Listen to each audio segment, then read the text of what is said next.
സത്യരാജന്റെ jail ചാട്ടത്തെ കുറിച്ച് എനിക്ക് ചില ധാരണകളൊക്കെ ഉണ്ട് സർ. അവനെ സഹായിച്ചവർക്കെതിരെ ശക്തമായ നടപടികൾ എടുക്കണമെന്നാണ് എന്റെ അഭിപ്രായം. I also agree with you. അതിനിടയ്ക്ക് കാരണമില്ലാതെ എന്നെ ട്രാഫിക്കിലേക്ക് മാറ്റിയിരിക്കണം സർ. ആരും പറഞ്ഞ കാരണമില്ലെന്ന്? മിസ്റ്റർ ബൽറാം, ട്രാഫിക്കിൽ നിങ്ങളുടെ സേവനം ആവശ്യമുണ്ട്. സിറ്റിയിലെ തിരക്കും വാഹനങ്ങളുടെ മത്സരവട്ടവും അറിയാമല്ലോ. അത് നിയന്ത്രിക്കാൻ നിങ്ങളെപ്പോലെ ഒരു ഓഫീസറെ ചുമതലപ്പെടുത്തിയതിൽ എന്താ തെറ്റ്? സാർ, ഞാൻ ഇനി ഒരു പരാതിയും എനിക്ക് കേൾക്കണ്ട. വയ്ക്കുള്ളൂ. Balu, please go.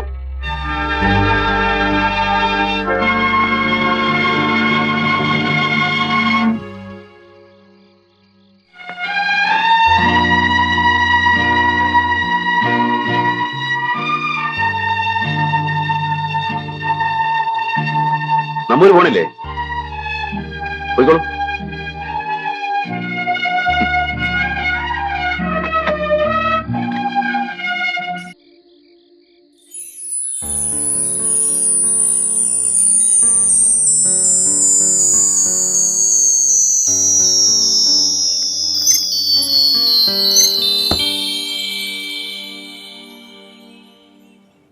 നമ്പൂരി, നമ്പൂരി, എഴുന്നേറ്റേ, എഴുന്നേറ്റ.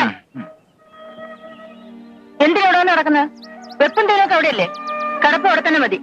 ആ അസുരന്റെ കൂടെ ആവായിരുന്നു. ഇന്നലെ രാത്രി വേറെ ആളും ഒന്നും അവിടെ കൂടെ കിടക്കാൻ. ആ ഞാൻ വരുന്നു. ഇയാൾ തന്നെ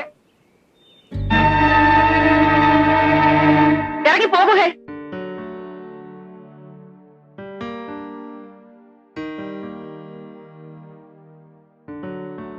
ദേഷ്യവും ശകാരമൊക്കെ എന്റെ അടുത്തല്ലേ ഉള്ളൂ.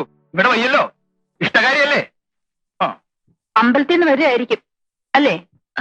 ഞാൻ ഞാൻ അതെ. ആ പ്രസാദവുമായിട്ട് ഇങ്ങോട്ട് വരരുത്. ഈ ഉമ്മർത്ത് കയറരുത്. രാധേ, ഞാനും നീയും അങ്ങനെ കഴിഞ്ഞിരുന്നവരാണ്. എന്റെ ഉണ്ണി നിന്റെ കൂടി അനിയനാണെന്നാ ഞാൻ കരുതിയിരുന്നത്. അവനെ പൊലിച്ചു കൊടുത്ത ദുഷ്ടന്റെ കൂടെ കഴിഞ്ഞിട്ട് ഇല്ല രാധേ, അദ്ദേഹം ഒരിക്കലും അത് ചെയ്യില്ല. നിനക്ക് അങ്ങനെ പറയാൻ നോക്കും. പലതും ഞാൻ കേട്ടിരുന്നു നിന്നെപ്പറ്റി. എന്നാൽ ഇത്തരം ഒരു മനുഷ്യന്റെ കൂടെ നീ ഇല്ല. ഇനി നാം തമ്മിൽ കാണണ്ട. പോയിക്കോളൂ രാധേ. പോകാൻ പോകാം. അതിനു മുൻപ് എനിക്ക് പറയാനുള്ളത് കൂടി നീ കേൾക്കൂ. എനിക്കൊന്നും കേൾക്കണ്ട. കേൾക്കണം. കേൾപ്പിച്ചിട്ടേ ഞാൻ പോകും. പലപ്പോഴും ഞാൻ നിന്നോട് പറയാൻ ഒരുങ്ങിയതാ. കഴിഞ്ഞില്ല. ഒരിക്കൽ ഒരാളോടെങ്കിലും തുറന്നു പറയാതെ എനിക്ക് സ്വസ്ഥത കിട്ടില്ല. എനിക്ക് സ്വസ്ഥത കിട്ടില്ല രാധേ.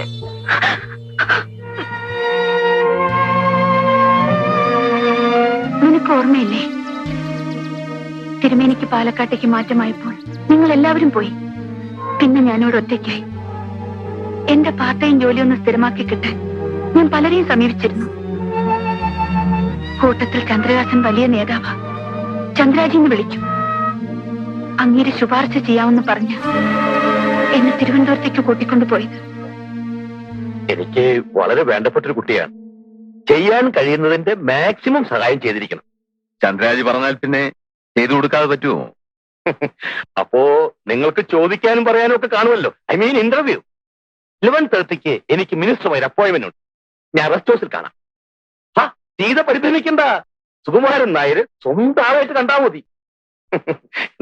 ഞാൻ ഇറങ്ങുന്നു. സർട്ടിഫിക്കറ്റ് എല്ലാം ഫയലിലുണ്ട്. അതൊന്നും എനിക്ക് കാണണ്ട. ഇതൊരു ലേസൺ ഓഫീസാണ്. കമ്പനിക്ക് താല്പര്യമുള്ള പല ഗസ്റ്റുകളും ഇവിടെ വരും. അവരെ കാര്യമായി സ്വീകരിക്കുക.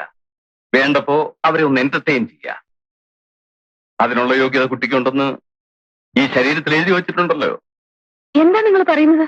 ചന്ദ്രാജ് നാട്ടിൽ നിന്ന് ഫോണിൽ വിളിച്ചപ്പോ ഞാൻ എല്ലാം വിശദമായി പറഞ്ഞിരുന്നു. പിന്നെന്താ ഒരു മനസ്സിലാകായിക?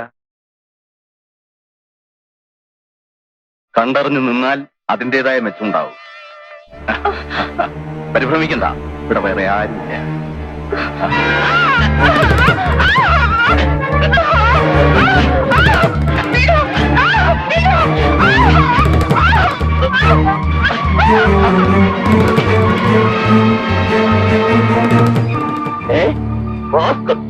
അത്രയ്ക്കായോ? അവനെ വെറുതെ വിടില്ല. ആ തെമ്മാടി പോലീസിൽ ഏൽപ്പിക്കണം സാർ. ഞാൻ പോലീസ് ഐ ജി വിളിക്കട്ടെ.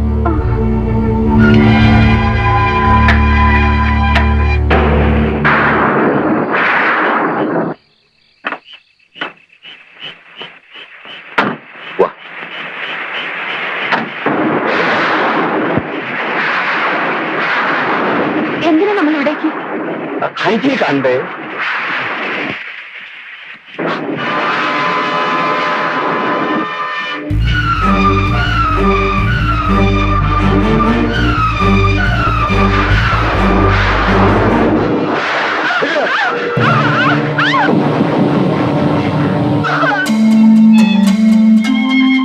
പിന്നീട് എത്ര പേർ അവിടെ വന്നെന്നോ എത്ര ദിവസം അവിടെ കഴിഞ്ഞെന്നോ എനിക്ക് ഓർമ്മയില്ല. അതിനിടയ്ക്കാണ് അവിടെ പോലീസ് റെയ്ഡ് ഉണ്ടായത്.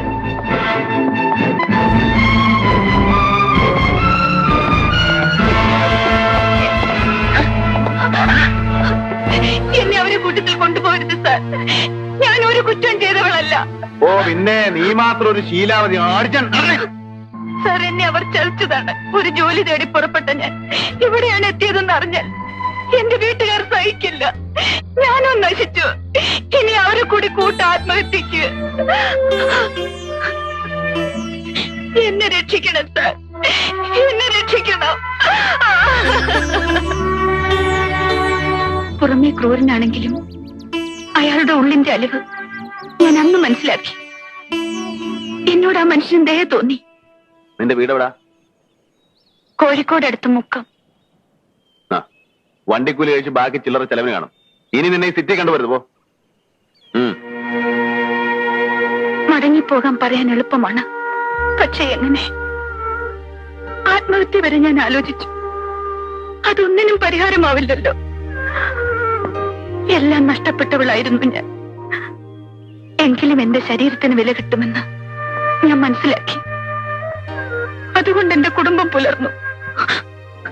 സീതേ, ഇന്ന് ഞാൻ ആ തൊഴിൽ നിർത്തി. അതിന് കാരണം ഈ മനുഷ്യനാണ്. ചെയ്യാത്ത കുറ്റത്തിന് ശിക്ഷ ഏറ്റുവാങ്ങിയ അങ്ങേരുടെ വേദന ഞാൻ അറിഞ്ഞിട്ടുണ്ട്. നീ വിശ്വസിച്ചാലും ഇല്ലെങ്കിലും ശരി, എനിക്കുറപ്പാണ് അയാൾക്കൊരു ജീവിയെയും കൊല്ലാൻ കഴിയില്ല.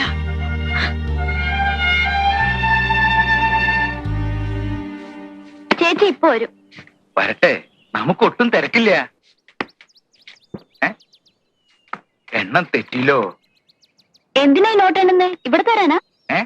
ആ അല്ല, ഞാൻ ആലോചിക്കുകയായിരുന്നു. കാലം പോയ പോക്കേ. മുമ്പ് നമ്പൂതിരിയായി ജനിച്ചാ മതി. ഊണായാലും ഇഷയായാലും ഒരു മുട്ടുമില്ലാതെ നടക്കും. അന്നുള്ളവർക്ക് സന്ധ്യയാവുമ്പോ പാനീസും കത്തിച്ച് ഇറങ്ങേ വേണ്ടു. കോവിലകത്തെ തമ്പുരാട്ടികൾക്ക് കുത്തിരിപ്പ്, നാട് നീള സംബന്ധം, രാവും പകലും ഇരിക്കപ്പുറതില്ലാത്ത അഭ്യാസം തന്നെ. കുട്ടി പറഞ്ഞാ വിശ്വസിക്കില്ല, എനിക്ക് ഇതുവരെ ഒന്നും തരായിട്ടില്ല. എന്താ നിങ്ങൾ പറയുന്നേ? ഇവിടെ വന്ന് കുട്ടിയെ കണ്ടപ്പോ സംശയായി. ആരോടാ പറയേണ്ടത്? ഏതായാലും ഇന്ന് മൂത്ത ആളെ ഉദ്ദേശിച്ചാ വന്നത്. ആ, ഞാൻ കുളിക്കായിരുന്നു തിരുമേനി. വിശേഷായി, ശുദ്ധായല്ലോ. ഞാൻ കാലത്ത് തിരുവാച്ചലിൽ പോയി വിസ്തരിച്ചു കുളിച്ചു. കൃഷ്ണന്റെ അമ്പലത്തിൽ തൊഴുതു. ഞാൻ പോവാച്ചി. സാറ അയച്ചാണോ തിരുമേനി? ഏയ്, ഞാൻ അങ്ങനെ കാപ്പി എടുക്കട്ടെ? അതൊക്കെ കഴിഞ്ഞിട്ട് മതി. നന്ന ക്ഷീണുണ്ടാവൂലോ. ഓ, എന്ത് കഴിയാൻ? ആദ്യം ഇതങ്ങോട്ട് വാങ്ങിക്കൂ. എന്താ ഇത്? നാടാടെയാണേ. അപ്പൊ പിന്നെ പ്രതിഫലം എന്ന് പറയാൻ വയ്യ. ഒരു ദക്ഷിണയായിട്ട്. തിരുമേനി, ഇനി താമസിക്കരുത്. എന്റെ ഉടല് വിറയ്ക്കണു. വിടാൻ വിടാൻ. വയസ്സ് പോരായിട്ടാണോ എന്ന് വെച്ചാൽ ഞാൻ പിന്നെ ഇറങ്ങിപ്പോണം. ഇറങ്ങിപ്പോകാൻ. അതെന്താ അങ്ങനെ? പാവമാണ് തിരുമേനി. ആ പോലീസ് ഇൻസ്പെക്ടർ അടക്കം നാടൊട്ടു പോവാല്ലേ? ഒന്നില്ലെങ്കിൽ ഞാനൊരു ബ്രാഹ്മണനല്ലേ? ബ്രാഹ്മണന്റെ മഹത്വം എന്നോട് പറയരുത് തിരുമേനി. കൂട്ടുപരയിൽ ഊൺ പണവും കൊടുത്ത് ബ്രാഹ്മണനെ സൽക്കരിച്ച ഒരു കോവിലകത്ത ഞാനും ജനിച്ചത്. എന്റെ അച്ഛനും ഒരു നമ്പൂതിരിയായിരുന്നു. നേമടിയും മാലിക്കാനും പോയി. നാലുകെട്ടിൽ പട്ടിണിയായപ്പോൾ എന്റെ അമ്മയുടെ സംബന്ധക്കാരനും പോയി എന്റെ 7ാം വയസ്സിൽ. പിന്നീട് ഞാൻ എന്റെ അച്ഛൻ തിരുമേനിയെ കണ്ടിട്ടില്ല. എടവണ്ണ പാലൂര് മനയ്ക്കൽ കിടന്ന് ഈടെ അങ്ങേര് നരകിച്ച് ചത്തെന്ന് ഞാൻ കേട്ടു. എന്റെ ഇല്ലത്തോ? അപ്പൊ കുട്ടി കുറ്റല്ല, നാടിനേളെ സംബന്ധമായിട്ട് നടന്ന നിങ്ങളുടെ കാരണവന്മാർക്ക് എവിടെയൊക്കെ കുട്ടികളുണ്ടായെന്ന് അറിയൂ. സ്വന്തം മക്കളെ പോലും അവർ വ്യഭിചരിച്ചു കാണില്ല തിരുമേനി. എന്റെ ഈശ്വര, ശിവ ശിവ. വെറുതെ അല്ല, കുടുംബത്തോടെ മുടിഞ്ഞു പോയത്. കുട്ടി എന്നോട് ക്ഷമിക്കൂ, ഞാൻ അറിയാതെ. എനിക്കറിയാം തിരുമേനി, സ്വജാതിയിൽ എന്റെ അച്ഛന് പിറന്ന 6 പെൺമക്കൾ ആ മനയിൽ ഇപ്പോഴും ഉണ്ടെന്ന്. മൂത്ത് നരച്ച് പട്ടിണി കിടന്ന് നരകിക്കുന്ന അവർക്കൊണ്ടേ കൊടുക്കൂ ഈ കാശ്. വ്യഭിചരിക്കാനല്ല, ഒരു നേരത്തെ ആഹാരത്തിന് ഈ അപ്പൻ നമ്പൂതിരിയുടെ ദാനമായിട്ട് റേഷൻ അരി വാങ്ങിക്കാൻ.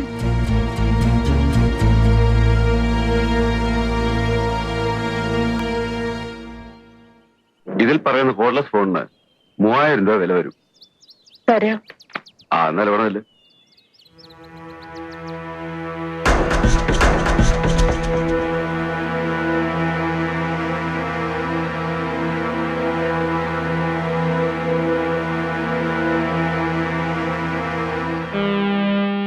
നീ ഏതാ മോളെ? നിന്റെ ഇവിടെ കണ്ടിട്ടില്ലല്ലോ.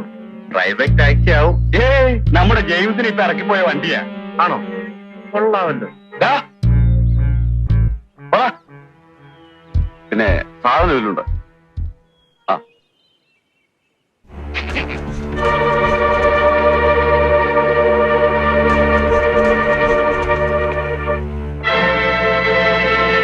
എന്താ ഇത്ര താമസിച്ചത്? ദയവ് ചെയ്ത് എന്നെ ഇത്തരം സ്ഥലത്തേക്ക് ഇനി അയക്കരുത്. എന്തു പറ്റി? ഞാനൊരു സ്ത്രീയാണെന്ന് നിങ്ങൾ ഓർക്കണം. ഇതുപോലെ എനിക്ക് കഴിയില്ലെനി. ഇത് നിങ്ങളുടെ കാര്യത്തിലാണ്. കഴിയില്ലെങ്കിൽ ഞാൻ ഇവിടെ ഇറങ്ങി പോയേക്കാം. അതിനല്ലല്ലോ ഞാൻ ഇത്രയും സഹിക്കുന്നത്. ഇറച്ചിയും മീനും വെക്കുന്ന ഈ വീട്ടിൽ നിന്ന് എന്റെ അച്ഛൻ ജലപാനം തൊടാറില്ല. ഇന്നേക്ക് 2 മുഴുപട്ടിണി. എന്റെ അനിയനെ ഓർത്ത എല്ലാം സഹിക്കുന്നത്. ഇനിയെങ്കിലും പറയൂ, ആ തെളിവുകൾ എപ്പോൾ കിട്ടും? നിങ്ങൾ എന്നും അത് ആവർത്തിച്ച് ചോദിക്കണ്ട. ഞാൻ പറഞ്ഞില്ലേ, അത് മംഗലാപുരത്തുള്ള ഒരു സുഹൃത്തിനെ ഏൽപ്പിച്ചിരിക്കുക. അവനോട് എത്തും. നിങ്ങൾ വെക്കളൂ.